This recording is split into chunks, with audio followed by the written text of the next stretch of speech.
Chapter 21 Black Star and Night The time had come for Venters and Bess to leave their retreat. They were at great pains to choose the few things they would be able to carry with them on the journey out of Utah. "Bern, whatever kind of a pack's this, anyhow?" questioned Bess, rising from her work with reddened face. Venters, absorbed in his own task, did not look up at all, and in reply said he had brought so much from Cottonwoods that he did not recollect the half of it. "A woman packed this!" Bess exclaimed. He scarcely caught her meaning, but the peculiar tone of her voice caused him instantly to rise, and he saw Bess on her knees before an open pack which he recognized as the one given him by Jane. "By George!" he ejaculated, guiltily, and then at sight of Bess's face he laughed outright. "A woman packed this," she repeated, fixing woeful, tragic eyes on him. "Well, is that a crime?" There is a woman, after all." "Now, Bess—" "You've lied to me!" Then and there Venters found it imperative to postpone work for the present. All her life Bess had been isolated, but she had inherited certain elements of the eternal feminine. "But there was a woman, and you did lie to me," she kept repeating, after he had explained. "What of that? Bess, I'll get angry at you in a moment. Remember, you've been pent up all your life. I venture to say that if you'd been out in the world you'd have had a dozen sweethearts and have told many a lie before this." "I wouldn't anything of the kind," declared Bess indignantly. "Well, perhaps not lie. But you'd have had the sweethearts. You couldn't have helped that, being so pretty." This remark appeared to be a very clever and fortunate one, and the work of selecting and then of stowing all the packs in the cave went on without further interruption. Venters closed up the opening of the cave with a thatch of willows and aspens so that not even a bird or a rat could get into the sacks of grain. And this work was in order with the precaution habitually observed by him. He might not be able to get out of Utah and have to return to the valley. But he owed it to Bess to make the attempt, and in case they were compelled to turn back he wanted to find that fine store of food and grain intact. The outfit of implements and utensils he packed away in another cave. "Bess, we have enough to live here all our lives," he said once, dreamily. "Shall I go roll Balancing Rock?" she asked, in light speech, but with deep blue fire in her eyes. "No, no." "Ah, you don't forget the gold and the world," she sighed. "Child, you forget the beautiful dresses and the travel and everything." "Oh, I want to go. But I want to stay." "I feel the same way." They let the 8 calves out of the corral and kept only 2 of the burros Venters had brought from Cottonwoods. These they intended to ride. Bess freed all her pets, the quail and rabbits and foxes. The last sunset and twilight and night were both the sweetest and saddest they had ever spent in Surprise Valley. Morning brought keen exhilaration and excitement. When Venters had saddled the 2 burros, strapped on the light packs and the 2 canteens, the sunlight was dispersing the lazy shadows from the valley. Taking a last look at the caves and the silver spruces, Venters and Bess made a reluctant start, leading the burros. Ring and Whitie looked keen and knowing. Something seemed to drag at Venters' feet, and he noticed Bess lagged behind. Never had the climb from terrace to bridge appeared so long. Not till they reached the opening of the gorge did they stop to rest and take one last look at the valley. The tremendous arch of stone curved clear and sharp in outline against the morning sky. And through it streaked the golden shaft. The valley seemed an enchanted circle of glorious veils of gold and wraiths of white and silver haze and dim, blue moving shade, beautiful and wild and unreal as a dream. We can think of it—always remember," sobbed Bess. "Hush! Don't cry. Our valley has only fitted us for a better life somewhere. Come." They entered the gorge and he closed the willow gate. From rosy, golden morning light they passed into cool, dense gloom. The burros pattered up the trail with little hollow cracking steps. And the gorge widened to narrow outlet and the gloom lightened to gray. At the divide they halted for another rest. Venters' keen, remembering gaze searched Balancing Rock, and the long incline, and the cracked, toppling walls, but failed to note the slightest change. The dogs led the descent, then came Bess leading her burro, then Venters leading his. Bess kept her eyes bent downward. Venters, however, had an irresistible desire to look upward at Balancing Rock. It had always haunted him, and now he wondered if he were really to get through the outlet before the huge stone thundered down. He fancied that would be a miracle. Every few steps he answered to the strange, nervous fear and turned to make sure the rock still stood like a giant statue. And, as he descended, it grew dimmer in his sight. It changed form, it swayed, it nodded darkly, and at last, in his heightened fancy, he saw it heave and roll. As in a dream when he felt himself falling, yet knew he would never fall, so he saw this long-standing thunderbolt of the little stone men plunge down to close forever the outlet to Deception Pass. And while he was giving way to unaccountable dread imaginations, the descent was accomplished without mishap. "I'm glad that's over," he said, breathing more freely. "I hope I'm by that hanging rock for good and all. Since almost the moment I first saw it, I've had an idea that it was waiting for me. Now, when it does fall, if I'm thousands of miles away, I'll hear it." With the first glimpses of the smooth slope leading down to the grotesque cedars and out to the pass, Venters's cool nerve returned. One long survey to the left, then one to the right, satisfied his caution. Leading the burros down to the spur of rock, he halted at the steep incline. "Bess, here's the bad place, the place I told you about, with the cut steps. You start down, leading your burro. Take your time and hold on to him if you slip. I've got a rope on him and a half-hitch on this point of rock, so I can let him down safely. Coming up here was a killing job, but it'll be easy going down." Both burros passed down the difficult stairs cut by the cliff-dwellers and did it without a misstep. After that the descent down the slope and over the mile of scrawled, ripped, and ridged rock required only careful guidance, and Venters got the burros to level ground in a condition that caused him to congratulate himself. "Oh, if we only had Wrangle!" exclaimed Venters. "But we're lucky. That's the worst of our trail past. We've only men to fear now. If we get up in the sage we can hide and slip along like coyotes." They mounted and rode west through the valley and entered the cañon. From time to time Venters walked, leading his burro. When they got by all the cañons and gullies opening into the pass, they went faster and with fewer halts. Venters did not confide in Bess the alarming fact that he had seen horses and smoke less than a mile up one of the intersecting cañons. He did not talk at all. And long after he had passed this cañon and felt secure once more in the certainty that they had been unobserved, he never relaxed his watchfulness. But he did not walk any more, and he kept the burros at a steady trot. Night fell before they reached the last water in the pass, and they made camp by starlight. Venters did not want the burros to stray, so he tied them with long halters in the grass near the spring. Bess, tired out and silent, laid her head in a saddle and went to sleep between the two dogs. Venters did not close his eyes. The cañon silence appeared full of the low, continuous hum of insects. He listened until the hum grew into a roar, and then, breaking the spell, once more he heard it low and clear. He watched the stars and the moving shadows, and always his glance returned to the girl's dimly pale face. And he remembered how white and still it had once looked in the starlight. And again stern thought fought his strange fancies.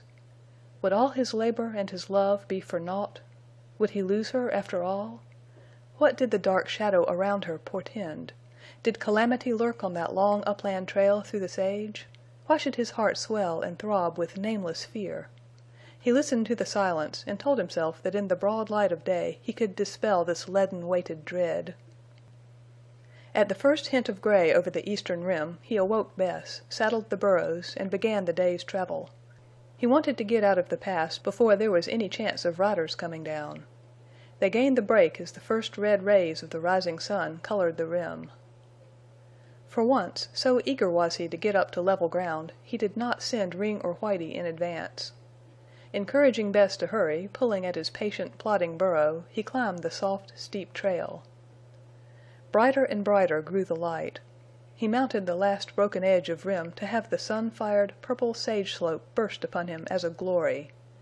Bess panted up to his side, tugging on the halter of her burro. "We're up!" he cried joyously. "There's not a dot on the sage. We're safe. We'll not be seen. Oh, Bess!" Ring growled and sniffed the keen air and bristled. Venters clutched at his rifle. Whitey sometimes made a mistake, but Ring never. The dull thud of hoofs almost deprived Venters of power to turn and see from where disaster threatened. He felt his eyes dilate as he stared at Lassiter leading Black Star and Night out of the sage, with Jane Withersteen in rider's costume close beside them. For an instant Venters felt himself whirl dizzily in the center of vast circles of sage. He recovered partially, enough to see Lassiter standing with a glad smile and Jane riveted in astonishment. "Why, Bern!" she exclaimed. "How good it is to see you! We're riding away, you see. The storm burst, and I'm a ruined woman. I thought you were alone." Venters, unable to speak for consternation and bewildered out of all sense of what he ought or ought not to do, simply stared at Jane. "Son, where are you bound for?" asked Lassiter. "Not safe where I was. We are going out of Utah. Back east," he found tongue to say. "I reckon this meetin's the luckiest thing that ever happened to you and to me, and to Jane, and to Bess," said Lassiter coolly. "Bess!" cried Jane, with a sudden leap of blood to her pale cheek. It was entirely beyond Venters to see any luck in that meeting. Jane Withersteen took one flashing woman's glance at Bess's scarlet face, at her slender, shapely form. "Venters, is this a girl, a woman?" she questioned, in a voice that stung. "Yes." "Did you have her in that wonderful valley?" "Yes, but Jane—" "All the time you were gone?" "Yes, but I couldn't tell. Was it for her you asked me to give you supplies? Was it for her that you wanted to make your valley a paradise?" "Oh, Jane!" "Answer me!" "Yes." "Oh, you liar!" And with these passionate words Jane Withersteen succumbed to fury. For the second time in her life she fell into the ungovernable rage that had been her father's weakness. And it was worse than his, for she was a jealous woman, jealous even of her friends. As best he could, he bore the brunt of her anger. It was not only his deceit to her that she visited upon him, but her betrayal by religion, by life itself. Her passion, like fire at white heat, consumed itself in little time. Her physical strength failed, and still her spirit attempted to go on in magnificent denunciation of those who had wronged her. Like a tree cut deep into its roots, she began to quiver and shake, and her anger weakened into despair. And her ringing voice sank into a broken, husky whisper. Then, spent and pitiable, upheld by Lassiter's arm, she turned and hid her face in Black Star's mane. Numb as Venters was, when at length Jane Withersteen lifted her head and looked at him, he yet suffered a pang. "Jane, the girl is innocent!" he cried. "Can you expect me to believe that?" she asked, with weary, bitter eyes. "I'm not that kind of a liar, and you know it. If I lied, if I kept silent when honor should have made me speak, it was to spare you. I came to Cottonwoods to tell you, but I couldn't add to your pain. I intended to tell you I had come to love this girl. But, Jane, I hadn't forgotten how good you were to me. I haven't changed at all towards you. I prize your friendship as I always have. But, however it may look to you, don't be unjust. The girl is innocent. Ask Lassiter." "Jane, she's just as sweet and innocent as little Fay," said Lassiter. There was a faint smile upon his face and a beautiful light. Venters saw, and knew that Lassiter saw, how Jane Withersteen's tortured soul wrestled with hate, and through it, with scorn, doubt, suspicion, and overcame all. "Bern, if in my misery I accused you unjustly, I crave forgiveness," she said. "I'm not what I once was. Tell me, who is this girl?" "Jane, she is Oldring's daughter, and his masked rider. Lassiter will tell you how I shot her for a rustler, saved her life, all the story. It's a strange story, Jane, as wild as the sage. But it's true, true as her innocence. That you must believe." "Oldring's masked rider? Oldring's daughter?" exclaimed Jane. "And she's innocent. You ask me to believe much.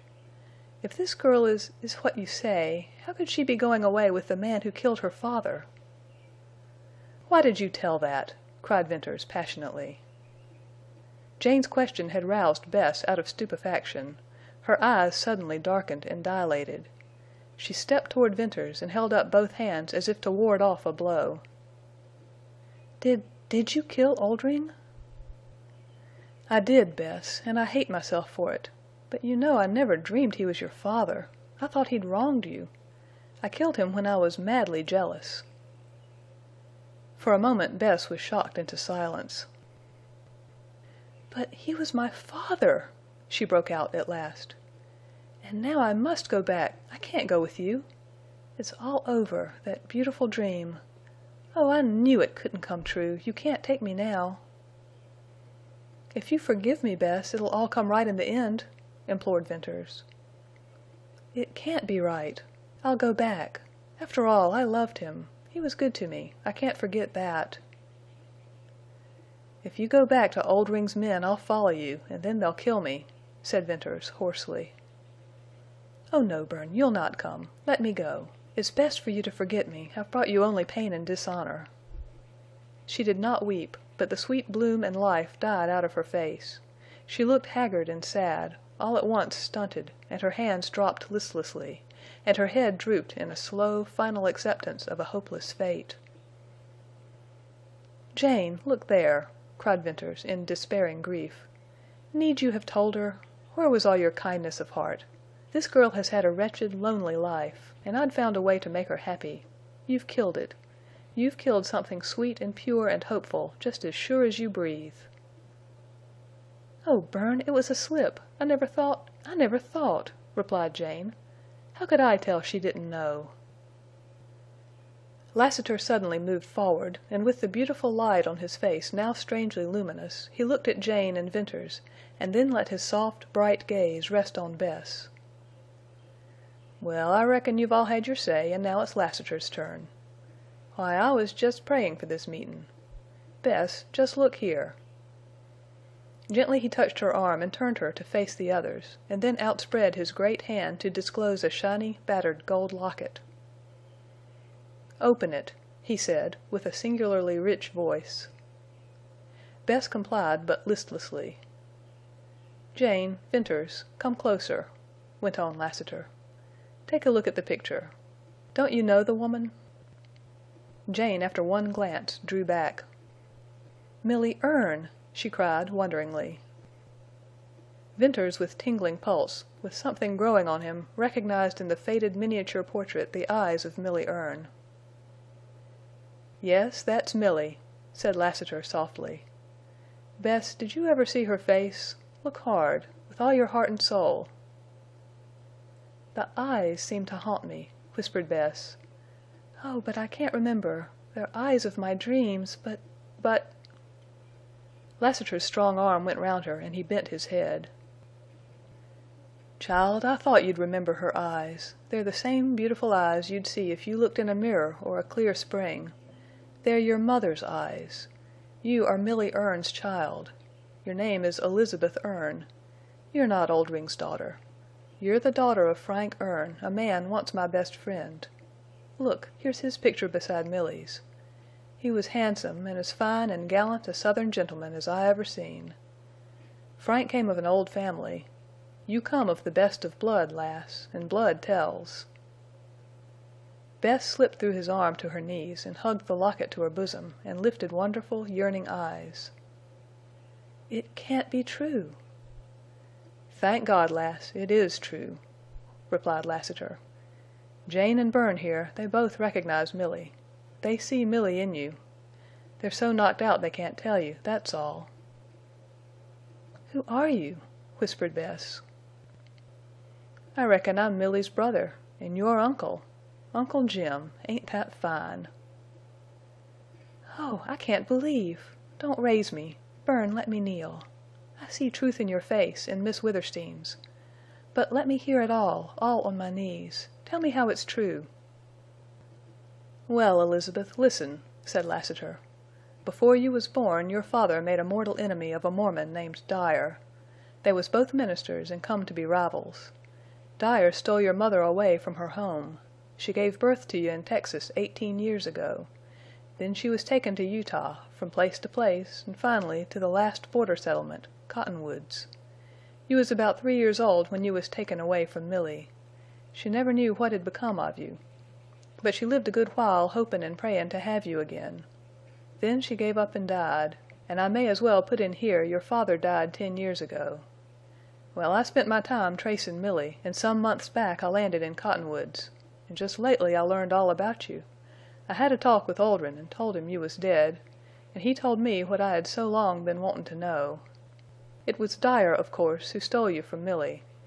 Part reason he was sore because Milly refused to give you Mormon teachin', but mostly he still hated Frank Erne so infernally that he made a deal with Oldrin to take you and bring you up as an infamous rustler and rustler's girl. The idea was to break Frank Erne's heart if he ever came to Utah, to show him his daughter with a band of low rustlers. Well, Oldrin took you, brought you up from childhood, and then made you his masked rider. He made you infamous. He kept that part of the contract, but he learned to love you as a daughter and never let any but his own men know you was a girl. I heard him say that with my own ears, and I saw his big eyes grow dim. He told me how he had guarded you always, kept you locked up in his absence, was always at your side or near you on those rides that made you famous on the sage. He said he and an old rustler whom he trusted had taught you how to read and write. They selected the books for you. Dyer had wanted you brought up the vilest of the vile, and Oldrin brought you up the innocentest of the innocent. He said you didn't know what vileness was. I can hear his big voice tremble now as he said it. He told me how the men, rustlers and outlaws, who from time to time tried to approach you familiarly, he told me how he shot them dead. I'm tellin' you this specially because you've showed such shame, sayin' you was nameless and all that. Nothin' on earth can be wronger than that idea of yours. And the truth of it is here. Oldrin swore to me that if Dyer died, releasin' the contract, he intended to hunt up your father and give you back to him.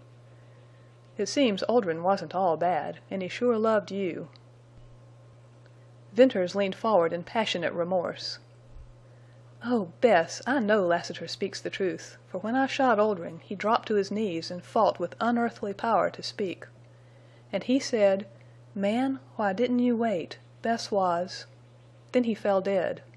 And I've been haunted by his look and words. Oh, Bess, what a strange, splendid thing for Oldring to do! It all seems impossible.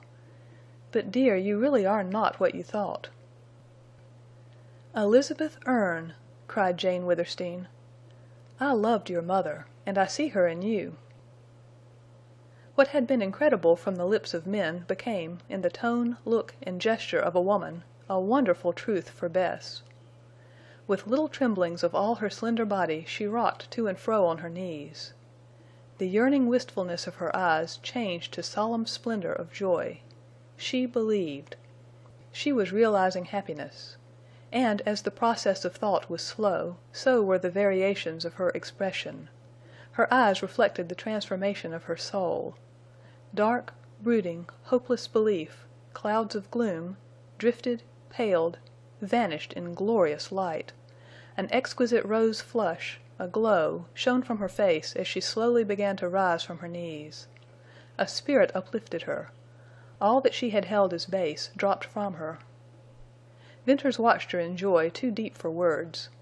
By it he divined something of what Lassiter's revelation meant to Bess, but he knew he could only faintly understand. That moment when she seemed to be lifted by some spiritual transfiguration was the most beautiful moment of his life. She stood with parted, quivering lips, with hands tightly clasping the locket to her heaving breast. A new conscious pride of worth dignified the old wild, free grace and poise.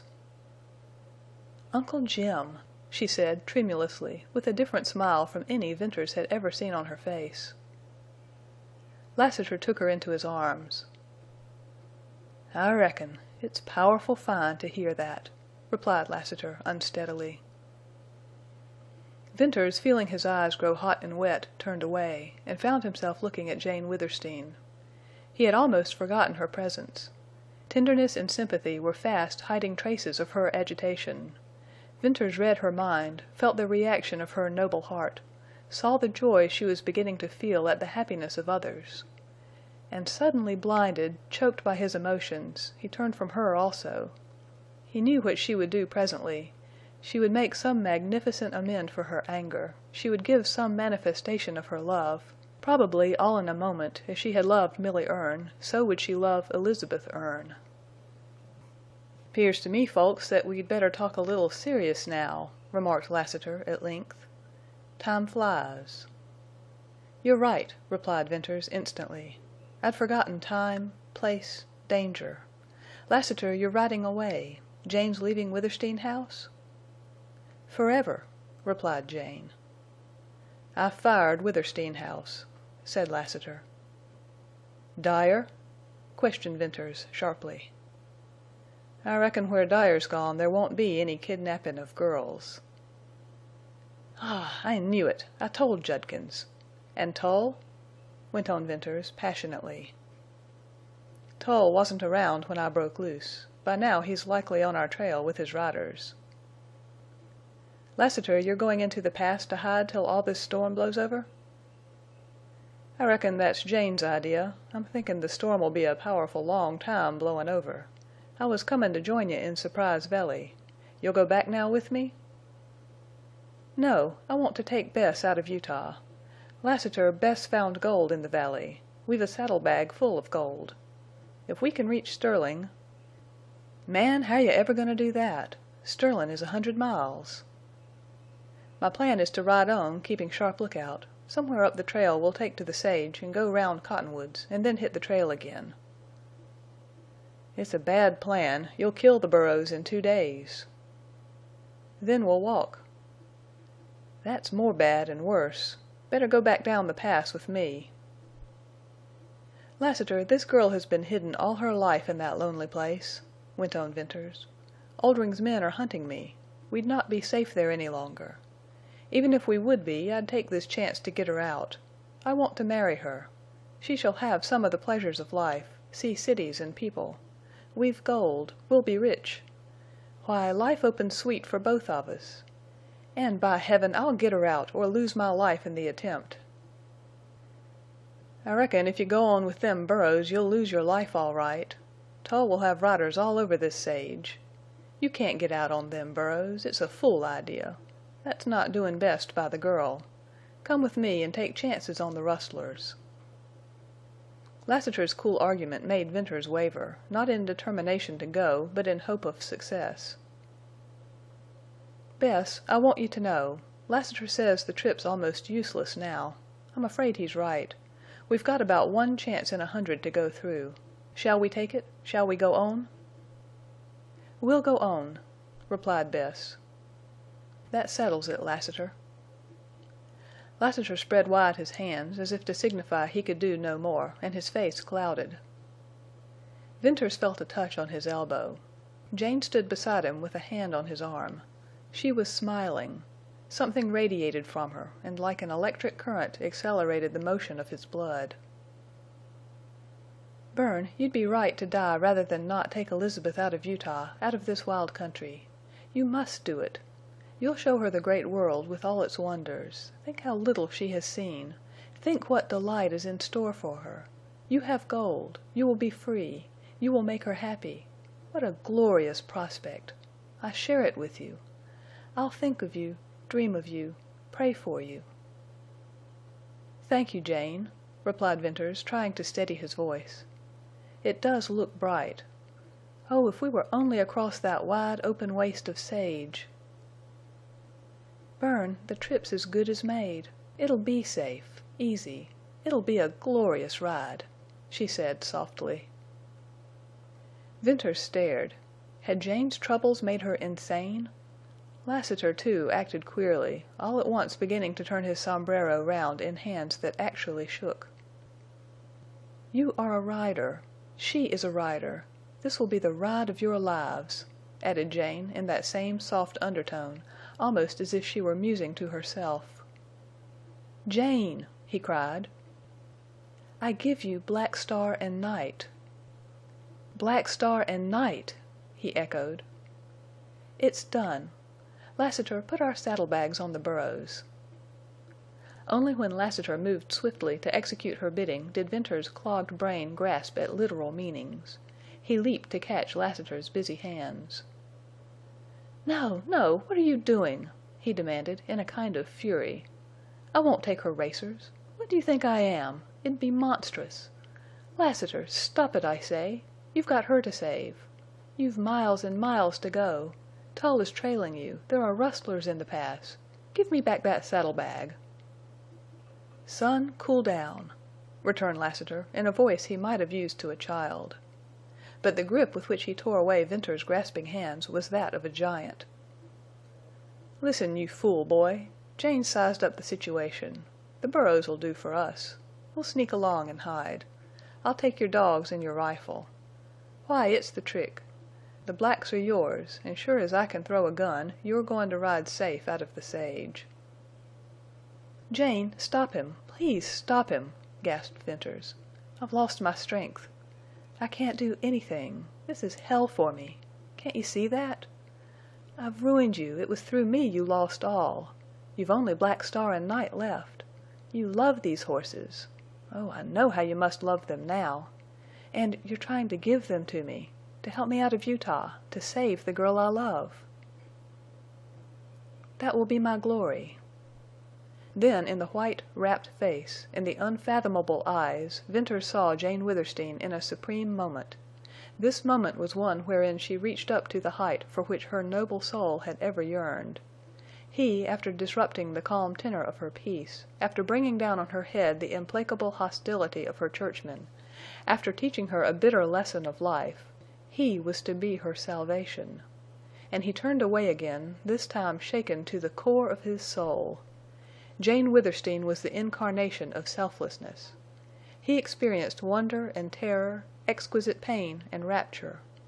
What were all the shocks life had dealt him compared to the thought of such loyal and generous friendship? And instantly, as if by some divine insight, he knew himself in the remaking, tried, found wanting, but stronger, better, surer, and he wheeled to Jane Withersteen, eager, joyous, passionate, wild, exalted. He bent to her. He left tears and kisses on her hands. "Jane, I can't find words now," he said. "I'm beyond words. Only I understand, and I'll take the blacks." "Don't be losing no more time," cut in Lassiter. "I ain't certain, but I think I seen a speck up the sage slope. Maybe I was mistaken. But anyway, we must all be movin'. I've shortened the stirrups on Black Star. Put Bess on him." Jane Withersteen held out her arms. "Elizabeth Erne!" she cried, and Bess flew to her. How inconceivably strange and beautiful it was for Venters to see Bess clasped to Jane Withersteen's breast. Then he leaped astride Night. "Venters, ride straight on up the slope," Lassiter was saying, "and if you don't meet any riders, keep on till you're a few miles from the village, then cut off in the sage and go round to the trail. But you'll most likely meet riders with Tull. Just keep right on till you're just out of gunshot, and then make your cut off into the sage. They'll ride after you, but it won't be no use. You can ride, and Bess can ride. When you're out of reach, turn on round to the west and hit the trail somewhere. Save the hosses all you can, but don't be afraid. Black Star and Night are good for 100 miles before sundown if you have to push them. You can get to Sterlin' by night if you want. But better make it along about tomorrow mornin'. When you get through the notch on the Glaze trail, swing to the right. You'll be able to see both Glaze and Stone Bridge. Keep away from them villages. You won't run no risk of meetin' any of Oldrin's rustlers from Sterlin' on. You'll find water in them deep hollows north of the notch.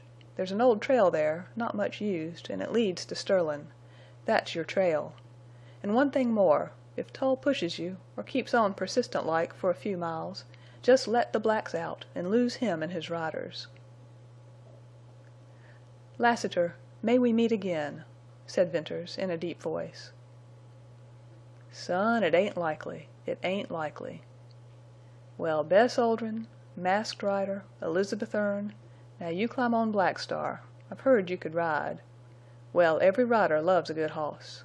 And lass, there never was but one that could beat Black Star." "Ah, Lassiter, there never was any horse that could beat Black Star," said Jane, with the old pride. "I often wondered, mebbe Venters rode out that race when he brought back the blacks. Son, was Wrangle the best hoss?" "No, Lassiter," replied Venters. For this lie he had his reward in Jane's quick smile. "Well, well, my hoss sense ain't always right. An' here I'm talkin' a lot, wastin' time. It ain't so easy to find an' lose a pretty niece all in 1 hour. Elizabeth, good-bye." "Oh, Uncle Jim, good-bye." "Elizabeth Erne, be happy. Good-bye," said Jane. "Good-bye. Oh, good-bye." In lithe, supple action Bess swung up to Black Star's saddle. "Jane Withersteen, good-bye," called Venters hoarsely. "Bern, Bess, riders of the purple sage, good-bye." Chapter 22. Riders of the Purple Sage. Black Star and Night, answering to spur, swept swiftly westward along the white, slow-rising, sage-bordered trail. Venters heard a mournful howl from Ring, but Whitie was silent. The blacks settled into their fleet, long-striding gallop. The wind sweetly fanned Venters' hot face. From the summit of the first low-swelling ridge he looked back. Lassiter waved his hand. Jane waved her scarf. Venters replied by standing in his stirrups and holding high his sombrero. Then the dip of the ridge hid them. From the height of the next he turned once more. Lassiter, Jane, and the burros had disappeared. They had gone down into the pass. Venters felt a sensation of irreparable loss. "Bern, look!" called Bess, pointing up the long slope. A small, dark, moving dot split the line where purple sage met blue sky. That dot was a band of riders. "Pull the black, Bess." They slowed from gallop to canter, then to trot. The fresh and eager horses did not like the check. "Bern, Black Star has great eyesight." "I wonder if they're Tull's riders. They might be rustlers. But it's all the same to us." The black dot grew to a dark patch moving under low dust clouds.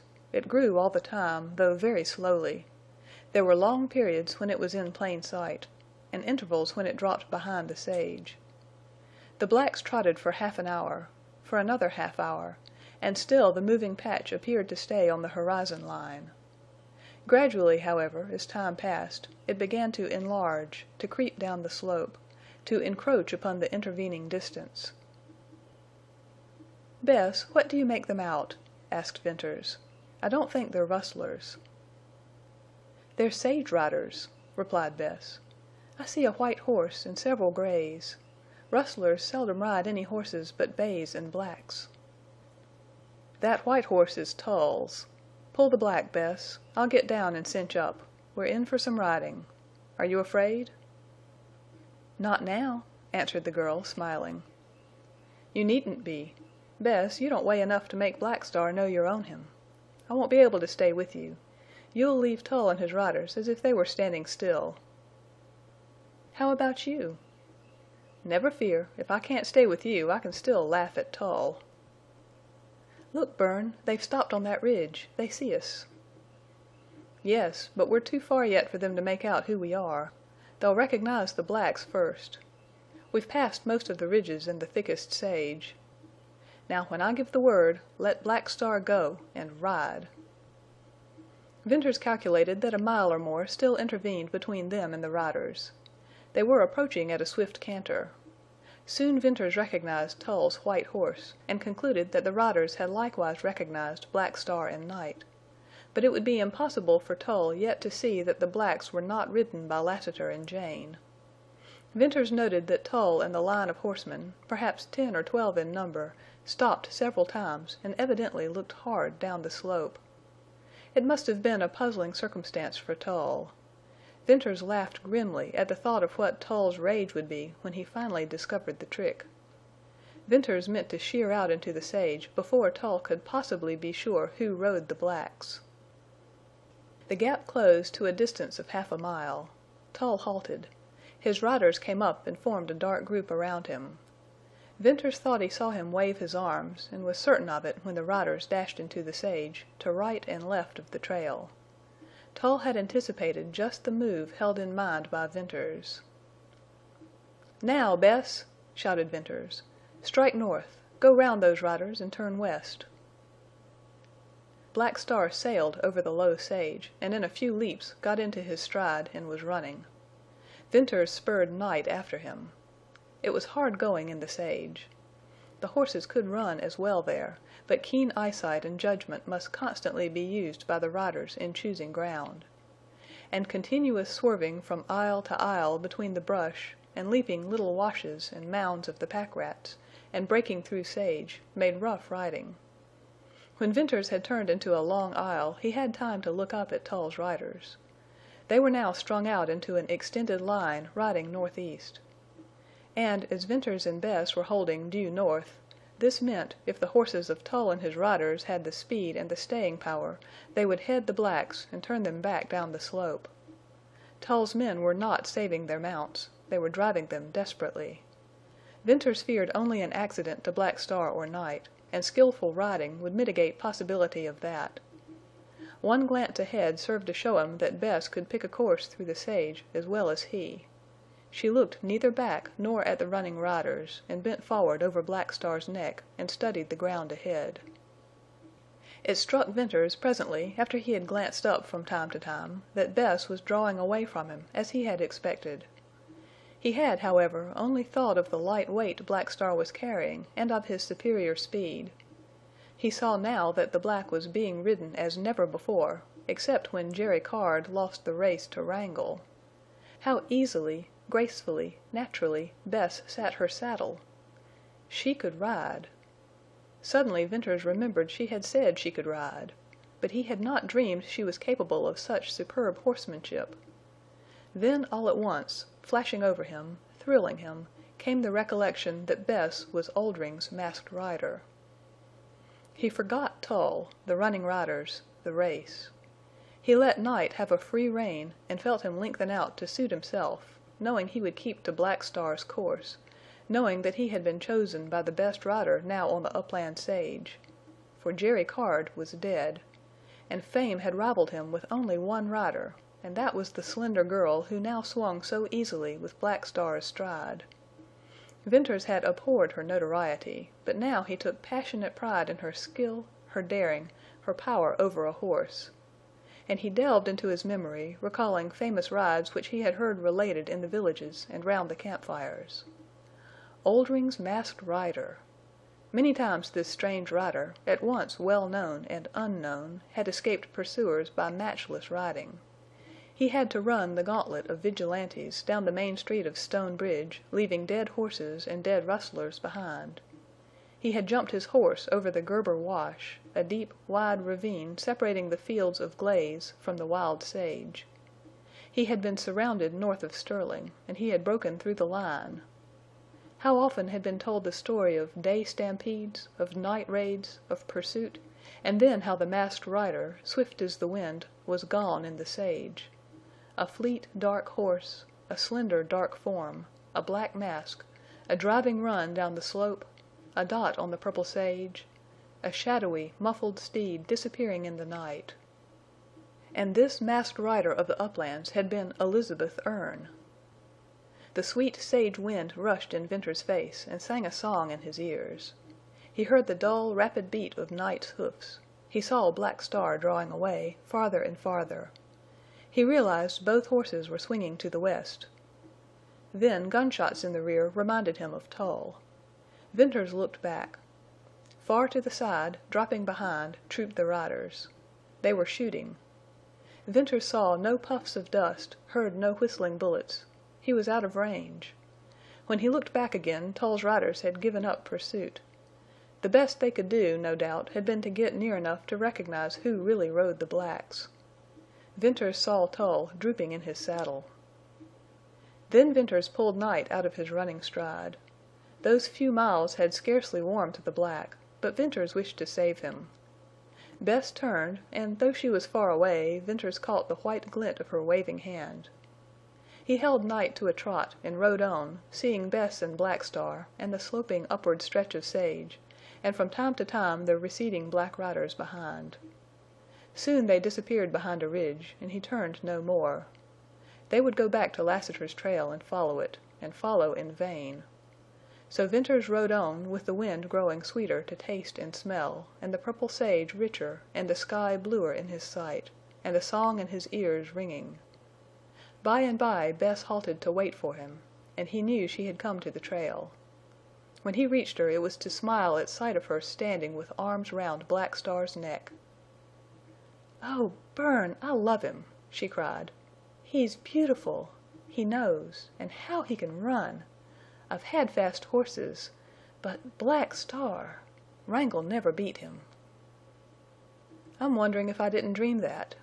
Bess, the blacks are grand. What it must have cost Jane! Ah!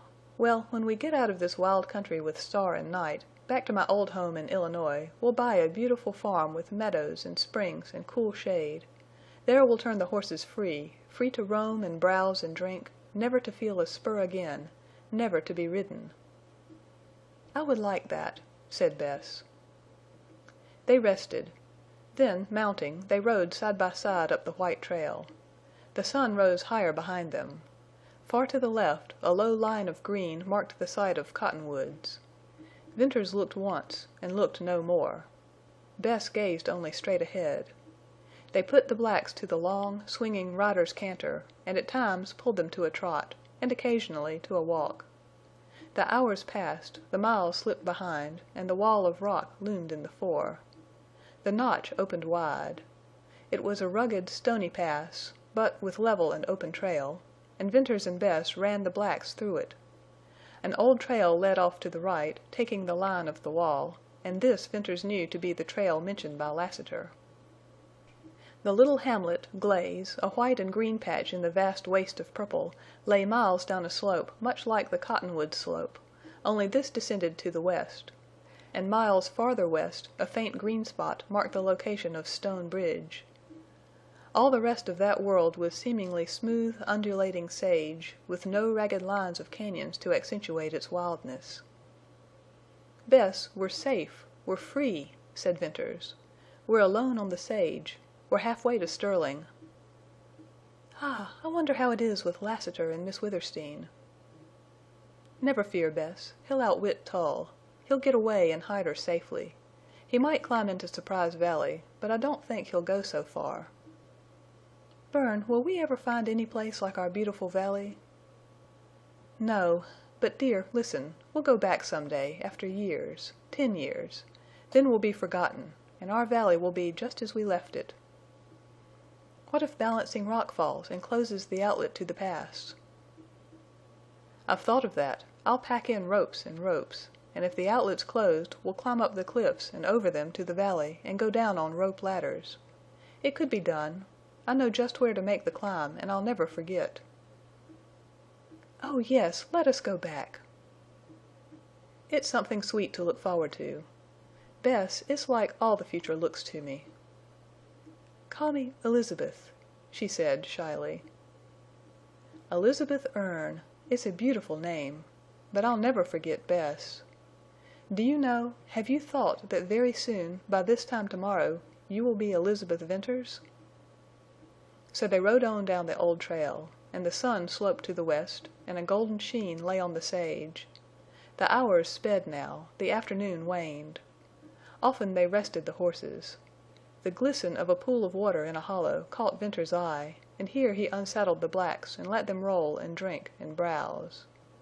When he and Bess rode up out of the hollow the sun was low, a crimson ball, and the valley seemed veiled in purple fire and smoke. It was that short time when the sun appeared to rest before setting, and silence, like a cloak of invisible life, lay heavy on all that shimmering world of sage. They watched the sun begin to bury its red curve under the dark horizon. "We'll ride on till late," he said. "Then you can sleep a little while I watch and graze the horses. And we'll ride into Sterling early tomorrow. We'll be married. We'll be in time to catch the stage. We'll tie Black Star and Night behind. And then, for a country not wild and terrible like this, "Oh, Bern! But look, the sun is setting on the sage. The last time for us till we dare come again to the Utah border. 10 years! Oh, Bern, look, so you will never forget." Slumbering, fading purple fire burned over the undulating sage ridges. Long streaks and bars and shafts and spears fringed the far western slope.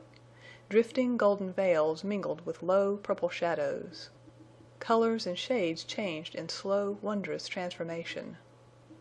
Suddenly Venters was startled by a low, rumbling roar, so low that it was like the roar in a seashell.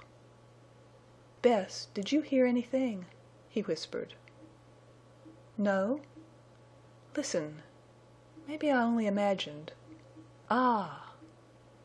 Out of the east or north from remote distance breathed an infinitely low, continuously long sound, deep, weird, detonating, thundering, deadening, dying. Chapter 23. The Fall of Balancing Rock. Through tear-blurred sight Jane Withersteen watched Venters and Elizabeth Erne and the black racers disappear over the ridge of sage. "They're gone," said Lassiter. "And they're safe now. And there'll never be a day of their comin' happy lives but what they'll remember Jane Withersteen and Uncle Jim. I reckon, Jane, we'd better be on our way." The burros obediently wheeled and started down the break with little cautious steps, but Lassiter had to leash the whining dogs and lead them. Jane felt herself bound in a feeling that was neither listlessness nor indifference, yet which rendered her incapable of interest. She was still strong in body, but emotionally tired. That hour at the entrance to Deception Pass had been the climax of her suffering, the flood of her wrath, the last of her sacrifice, the supremacy of her love, and the attainment of peace. She thought that if she had little Fay, she would not ask any more of life. Like an automaton, she followed Lassiter down the steep trail of dust and bits of weathered stone, and when the little slides moved with her or piled around her knees, she experienced no alarm. Vague relief came to her in the sense of being enclosed between dark stone walls, deep hidden from the glare of sun, from the glistening sage. Lassiter lengthened the stirrup straps on one of the burros and bade her mount and ride close to him. She was to keep the burro from cracking his little hard hoofs on stones. Then she was riding on between dark, gleaming walls. There were quiet and rest and coolness in this cañon. She noted indifferently that they passed close under shady, bulging shelves of cliff, through patches of grass and sage and thicket and groves of slender trees, and over white, pebbly washes and around masses of broken rock. The burros trotted tirelessly. The dogs, once more free, pattered tirelessly. And Lassiter led on with never a stop, and at every open place he looked back. The shade under the walls gave place to sunlight. And presently they came to a dense thicket of slender trees, through which they passed to rich green grass and water. Here Lassiter rested the burros for a little while, but he was restless, uneasy, silent, always listening, peering under the trees. She dully reflected that enemies were behind them, before them. Still the thought awakened no dread or concern or interest. At his bidding she mounted and rode on close to the heels of his burro. The cañon narrowed. The walls lifted their rugged rims higher, and the sun shone down hot from the center of the blue stream of sky above. Lassiter traveled slower, with more exceeding care as to the ground he chose, and he kept speaking low to the dogs. They were now hunting dogs, keen, alert, suspicious, sniffing the warm breeze. The monotony of the yellow walls broke in change of color and smooth surface, and the rugged outline of rims grew craggy. Splits appeared in deep breaks, and gorges running at right angles, and then the pass opened wide at a junction of intersecting cañons. Lassiter dismounted, led his burro, called the dogs close, and proceeded at snail pace through dark masses of rock and dense thickets under the left wall. Long he watched and listened before venturing to cross the mouths of side cañons. At length he halted, fled his burro, lifted a warning hand to Jane, and then slipped away among the boulders, and followed by the stealthy dogs, disappeared from sight. The time he remained absent was neither short nor long to Jane Withersteen. When he reached her side again he was pale, and his lips were set in a hard line, and his gray eyes glittered coldly. Bidding her dismount, he led the burros into a covert of stones and cedars, and tied them. "Jane, I've run into the fellers I've been lookin' for, and I'm goin' after them," he said. "Why?" she asked. "I reckon I won't take time to tell you." "Couldn't we slip by without being seen?" "Likely enough, but that ain't my game, and I'd like to know, in case I don't come back, what you'll do." "What can I do?" "I reckon you can go back to Tull, or stay in the Pass and be taken off by rustlers. Which'll you do?" "I don't know. I can't think very well. But I believe I'd rather be taken off by rustlers." Lassiter sat down, put his head in his hands, and remained for a few moments in what appeared to be deep and painful thought. When he lifted his face it was haggard, lined, cold as sculptured marble. "I'll go. I only mentioned that chance of my not comin' back. I'm pretty sure to come." "Need you risk so much? Must you fight more? Haven't you shed enough blood?" "I'd like to tell you why I'm goin'," he continued, in coldness he had seldom used to her. She remarked it, but it was the same to her as if he had spoken with his old gentle warmth. "But I reckon I won't. Only I'll say that mercy and goodness, such as in you, though they're the grand things in human nature, can't be lived up to on this Utah border. Life's hell out here. You think, or you used to think, that your religion made this life heaven. Maybe them scales on your eyes has dropped now. Jane, I wouldn't have you no different, and that's why I'm going to try to hide you somewhere in this Pass. I'd like to hide many more women, for I've come to see there are more like you among your people. And I'd like you to see just how hard and cruel this border life is. It's bloody. You'd think churches and churchmen would make it better. They make it worse. You give names to things, bishops, elders, ministers, Mormonism, duty, faith, glory. You dream, or you're driven mad. I'm a man, and I know. I name fanatics, followers, blind women, oppressors, thieves, ranchers, rustlers, riders. And we have what you've lived through these last months. It can't be helped. But it can't last always. And remember this. Some day the border'll be better, cleaner, for the ways of 10 like Lassiter."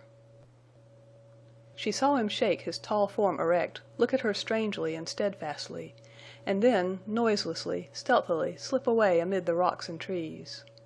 Ring and Whitie, not being bidden to follow, remained with Jane. She felt extreme weariness, yet somehow it did not seem to be of her body. And she sat down in the shade and tried to think. She saw a creeping lizard, cactus flowers, the drooping burros, the resting dogs, an eagle high over a yellow crag. Once the meanest flower, a color, the flight of the bee, or any living thing had given her deepest joy. Lassiter had gone off, yielding to his incurable bloodlust, probably to his own death, and she was sorry, but there was no feeling in her sorrow. Suddenly from the mouth of the cañon just beyond her rang out a clear, sharp report of a rifle. Echoes clapped. Then followed a piercingly high yell of anguish, quickly breaking. Again echoes clapped in grim imitation. Dull revolver shots, hoarse yells, pound of hoofs, shrill neighs of horses, commingling of echoes, and again silence. Lassiter must be busily engaged, thought Jane, and no chill trembled over her, no blanching tightened her skin. Yes, the border was a bloody place. But life had always been bloody. Men were blood spillers. Phases of the history of the world flashed through her mind. Greek and Roman wars, dark medieval times, the crimes in the name of religion. On sea, on land, everywhere, shooting, stabbing, cursing, clashing, fighting men. Greed, power, oppression, fanaticism, love, hate, revenge, justice, freedom. For these men killed one another. She lay there under the cedars, gazing up through the delicate, lace-like foliage at the blue sky, and she thought and wondered and did not care. More rattling shots disturbed the noonday quiet. She heard a sliding of weathered rock, a hoarse shout of warning, a yell of alarm. Again the clear, sharp crack of the rifle, and another cry that was a cry of death. Then rifle reports pierced a dull volley of revolver shots. Bullets whizzed over Jane's hiding place. One struck a stone and whined away in the air. After that, for a time, succeeded desultory shots, and then they ceased under long, thundering fire from heavier guns. Sooner or later, then, Jane heard the cracking of horses' hoofs on the stones, and the sound came nearer and nearer. Silence intervened until Lassiter's soft, jingling step assured her of his approach. When he appeared, he was covered with blood. "All right, Jane," he said. "I come back, and don't worry." With water from a canteen he washed the blood from his face and hands. "Jane, hurry now. Tear my scarf in two and tie up these places. That hole through my hand is some inconvenient. Worse'n this at over my ear. There, you're doin' fine. Not a bit nervous, no tremblin'. I reckon I ain't done your courage justice. I'm glad you're brave just now. You'll need to be. Well, I was hid pretty good, enough to keep them from shootin' me deep, but they was slingin' lead close all the time. I used up all the rifle shells, and then I went after them. Mebbe you heard. It was then I got hit. Had to use up every shell in my own gun, and they did too, as I seen. Rustlers and Mormons, Jane. And now I'm packin' 5 bullet holes in my carcass, and guns without shells. Hurry now." He unstrapped the saddlebags from the burros, slipped the saddles and let them lie, turned the burros loose, and calling the dogs led the way through stones and cedars to an open where 2 horses stood. "Jane, are you strong?" he asked. "I think so. I'm not tired," Jane replied. "I don't mean that way. Can you bear up?" "I think I can bear anything." "I reckon you look a little cold and thick, so I'm preparin' you." "For what?" "I didn't tell you why I jest had to go after them fellers. I couldn't tell you. I believe you'd have died. But I can tell you now, if you'll bear up under a shock." "Go on, my friend." "I've got little Fay. Alive, bad hurt, but she'll live." Jane Withersteen's deadlocked feeling, rent by Lassiter's deep, quivering voice, leaped into an agony of sensitive life. "Here," he added, and showed her where little Fay lay on the grass. Unable to speak, unable to stand, Jane dropped on her knees. By that long, beautiful golden hair Jane recognized the beloved Fay. But Fay's loveliness was gone. Her face was drawn and looked old with grief. But she was not dead, her heart beat, and Jane Withersteen gathered strength and lived again. "You see, I just had to go after Fay," Lassiter was saying as he knelt to bathe her little pale face. "But I reckon I don't want no more choices like the one I had to make. There was a crippled feller in that bunch, Jane. Maybe Venters crippled him. Anyway, that's why they were holding up here. I seen little Fay first thing and was hard put to it to figure out a way to get her. And I wanted hosses, too. I had to take chances. So I crawled close to their camp. One feller jumped a hoss with little Fay, and when I shot him, of course, she dropped. She's stunned and bruised. She fell right on her head. Jane, she's comin' to. She ain't bad hurt." Fay's long lashes fluttered, her eyes opened. At first they seemed glazed over. They looked dazed by pain. Then they quickened, darkened, to shine with intelligence, bewilderment, memory, and sudden wonderful joy. "Mother, Jane!" she whispered. "Oh, little Fay, little Fay!" cried Jane, lifting, clasping the child to her. "Now we've got to rustle," said Lassiter in grim coolness. "Jane, look down the pass." Across the mounds of rock and sage Jane caught sight of a band of riders filing out of the narrow neck of the pass, and in the lead was a white horse which, even at a distance of a mile or more, she knew. "Tull!" she almost screamed. "I reckon. But, Jane, we've still got the game in our hands. They're ridin' tired hosses. Venters likely gave them a chase. He wouldn't forget that. And we've fresh hosses." Hurriedly he strapped on the saddlebags, gave quick glance to girths and cinches and stirrups, then leaped astride. "Lift little Fay up," he said. With shaking arms Jane complied. "Get back your nerve, woman. This is life or death now. Mind that. Climb up. Keep your wits. Stick close to me. Watch where your hoss is goin', and ride." Somehow Jane mounted, somehow found strength to hold the reins, to spur, to cling on, to ride. A horrible quaking, craven fear possessed her soul. Lassiter led the swift flight across the wide space, over washes, through sage, into a narrow cañon where the rapid clatter of hoofs rapped sharply from the walls. The wind roared in her ears. The gleaming cliffs swept by. Trail and sage and grass moved under her. Lassiter's bandaged, blood-stained face turned to her. He shouted encouragement. He looked back down the pass. He spurred his horse. Jane clung on, spurring likewise. And the horses settled from hard, furious gallop into a long striding, driving run. She had never ridden at anything like that pace. Desperately she tried to get in the swing of the horse, to be of some help to him in that race, to see the best of the ground and guide him into it. But she failed of everything except to keep her seat the saddle, and to spur and spur. At times she closed her eyes, unable to bear sight of Fay's golden curls streaming in the wind. She could not pray. She could not rail. She no longer cared for herself. All of life, of good, of use in the world, of hope in heaven entered in Lassiter's ride with little Fay to safety. She would have tried to turn the iron-jawed brute she rode. She would have given herself to that relentless, dark-browed Tull. But she knew Lassiter would turn with her, so she rode on and on.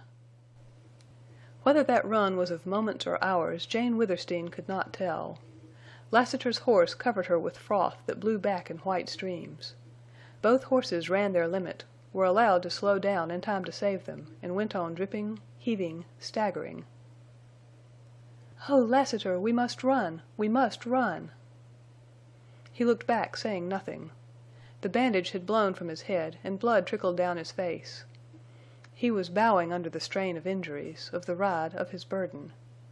Yet how cool and gay he looked, how intrepid. The horses walked, trotted, galloped, ran, to fall again to walk. Hours sped or dragged. Time was an instant, an eternity. Jane Withersteen felt hell pursuing her and dared not look back for fear she would fall from her horse. "Oh, Lassiter, is he coming?" The grim rider looked over his shoulder, but said no word. Fay's golden hair floated on the breeze. The sun shone, the walls gleamed, the sage glistened. And then it seemed the sun vanished, the walls shaded, the sage paled. The horses walked, trotted, galloped, ran, to fall again to walk. Shadows gathered under shelving cliffs. The cañon turned, brightened, opened into a long, wide, wall-enclosed valley. Again the sun, lowering in the west, reddened the sage. Far ahead, round, scrawled stone appeared to block the pass. "Bear up, Jane, bear up," called Lassiter. "It's our game if you don't weaken."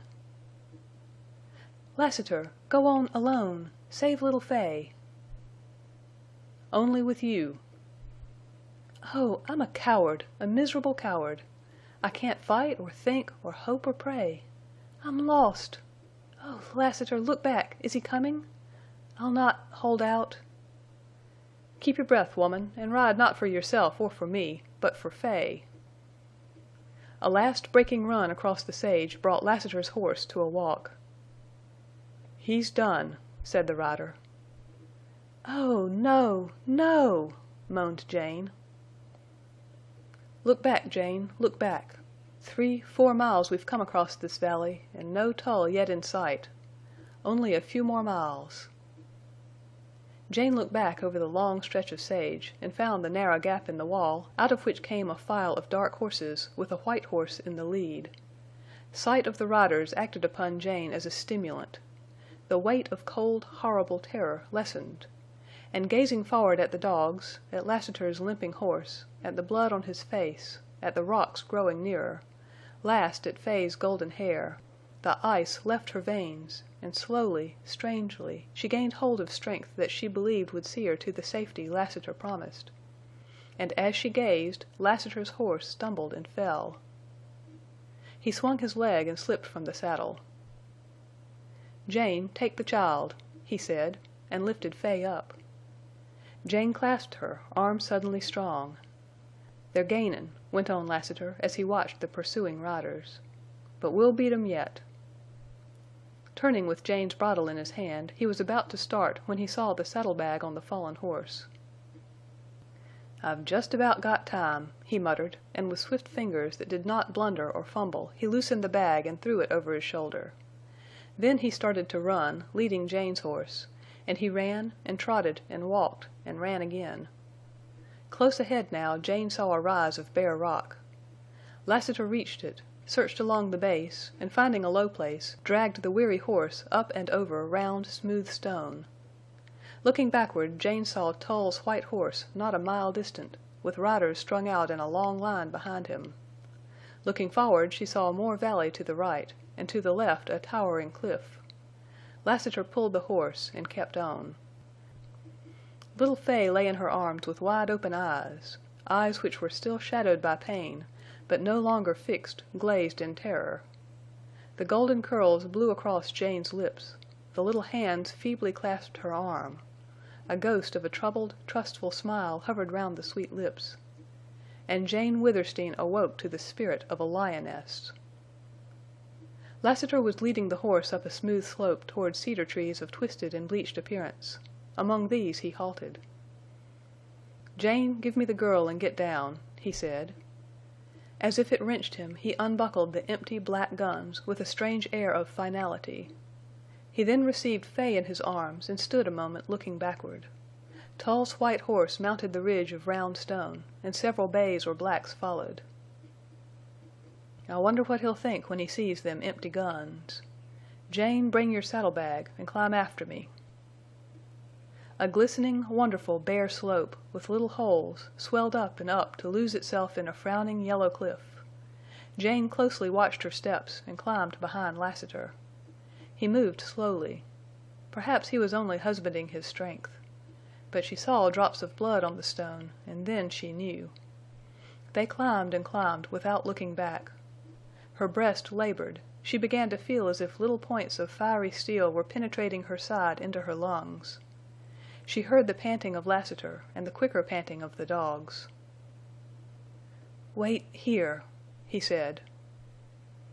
Before her rose a bulge of stone, nicked with little cut steps, and above that a corner of yellow wall, and overhanging that a vast, ponderous cliff. The dogs pattered up, disappeared round the corner. Lassiter mounted the steps with Fay, and he swayed like a drunken man, and he too disappeared. But instantly he returned alone, and half ran, half slipped down to her. Then from below pealed up hoarse shouts of angry men. Tull and several of his riders had reached the spot where Lassiter had parted with his guns. "You'll need that breath, mebbe," said Lassiter, facing downward with glittering eyes. "Now, Jane, the last pull," he went on. "Walk up them little steps. I'll follow and steady you. Don't think. Just go. Little Fay's above. Her eyes are open. She just said to me, 'Where's Muvver Jane?'" Without a fear or a tremor or a slip or a touch of Lassiter's hand, Jane Withersteen walked up that ladder of cut steps. He pushed her round the corner of the wall. Fay lay with wide staring eyes in the shade of a gloomy wall. The dogs waited. Lassiter picked up the child and turned into a dark cleft. It zigzagged. It widened. It opened. Jane was amazed at a wonderfully smooth and steep incline leading up between ruined, splintered, toppling walls. A red haze from the setting sun filled this passage. Lassiter climbed with slow, measured steps, and blood dripped from him to make splotches on the white stone. Jane tried not to step in his blood, but was compelled, for she found no other footing. The saddlebag began to drag her down. She gasped for breath. She thought her heart was bursting. Slower, slower yet the rider climbed, whistling as he breathed. The incline widened. Huge pinnacles and monuments of stone stood alone, leaning fearfully. Red sunset haze shone through cracks where the wall had split. Jane did not look high, but she felt the overshadowing of broken rims above. She felt that it was a fearful, menacing place, and she climbed on in heart-rending effort. And she fell beside Lassiter and Fay at the top of the incline in a narrow, smooth divide. He staggered to his feet, staggered to a huge, leaning rock that rested on a small pedestal. He put his hand on it, the hand that had been shot through, and Jane saw blood drip from the ragged hole. Then he fell. "Jane, I can't do it," he whispered. "What?" "Roll the stone. All my life I've loved to roll stones, and now I can't." "What of it? You talk strangely. Why roll that stone?" "I plan to fetch you here to roll this stone. See? It'll smash the crags, loosen the walls, close the outlet." As Jane Withersteen gazed down that long incline, walled in by crumbling cliffs, awaiting only the slightest jar to make them fall asunder, she saw Tull appear at the bottom and begin to climb. A rider followed him, another, and another. "See, Tull, the riders!" "Yes, they'll get us now." "Why? Haven't you strength left to roll the stone?" "Jane, it ain't that. I've lost my nerve." "You! Lassiter!" "I wanted to roll it, meant to, but I can't. Venters Valley is down behind here. We could live there. But if I roll the stone we're shut in for always. I don't dare. I'm thinking of you." "Lassiter, roll the stone!" she cried. He arose tottering, but with set face, and again he placed the bloody hand on the balancing rock. Jane Withersteen gazed from him down the passageway. Tull was climbing. Almost, she thought, she saw his dark, relentless face. Behind him more riders climbed. What did they mean for Fay, for Lassiter, for herself? "Roll the stone! Lassiter, I love you!" Under all his deathly pallor, and the blood, and the iron of seared cheek and lined brow, worked a great change. He placed both hands on the rock and then leaned his shoulder there and braced his powerful body. "Roll the stone!" It stirred, it groaned, it grated, it moved, and with a slow grinding, as of wrathful relief, began to lean. It had waited ages to fall, and now was slow in starting. Then, as if suddenly instinct with life, it leaped hurtingly down to alight on the steep incline, to bound more swiftly into the air, to gather momentum, to plunge into the lofty, leaning crag below. The crag thundered into atoms. A wave of air, a splitting shock. Dust shrouded the sunset red of shaking rims. Dust shrouded Tull as he fell on his knees with uplifted arms. Shafts and monuments and sections of wall fell majestically. From the depths there rose a long-drawn, rumbling roar. The outlet to Deception Pass closed forever.